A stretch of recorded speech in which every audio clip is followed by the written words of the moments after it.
Welcome to Ramesh అన్వేషణ YouTube channel. Accident గురించి ఒక చిన్న మాట. మన జీవితంలో యాక్సిడెంట్ అనేది ఎప్పుడైనా జరగచ్చు.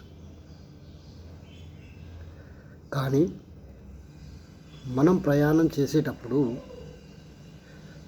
కొంచెం ఆలోచించి డ్రైవింగ్ అనేది చేయాలి. సో మనకు అర్జెంటు ఎవరి జీవితంలోనైనా అర్జెంట్ ఉంటుంది. త్వరగా వెళ్ళాలి, అక్కడ రిపోర్టింగ్ ఇవ్వాలి బాధ్యత.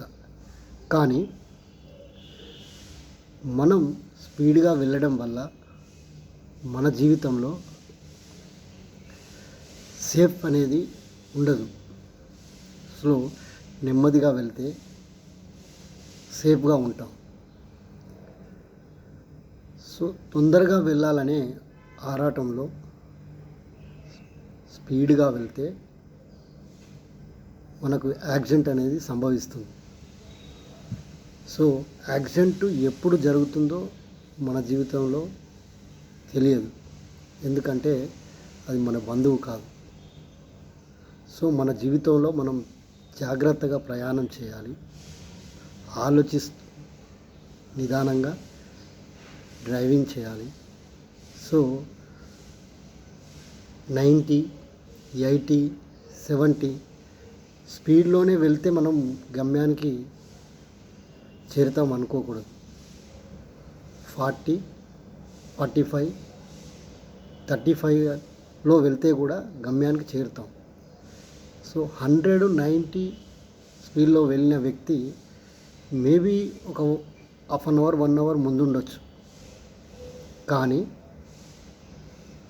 బై మిస్టేక్ ఏమైనా జరిగితే తన లైఫ్లో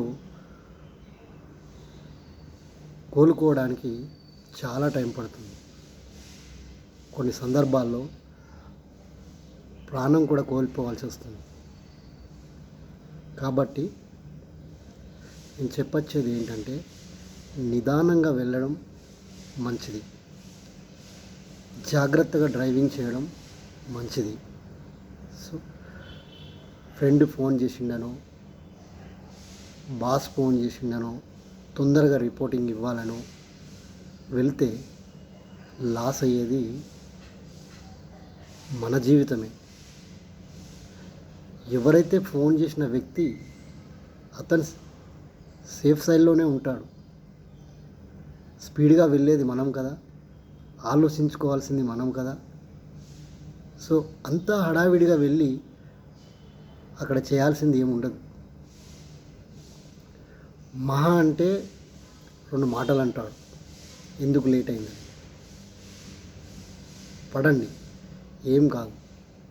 స్పీడ్గా వెళ్ళి ప్రాణాన్ని కోల్పోతే ప్రాణం అనేది మళ్ళీ తిరిగి రాదు. సో జాగ్రత్తగా డ్రైవింగ్ చేయండి, జాగ్రత్తగా ప్రయాణం చేయండి,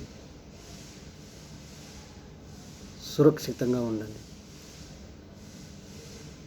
సురక్షితంగా గమ్యాన్ని చేరుకోండి. Thank you.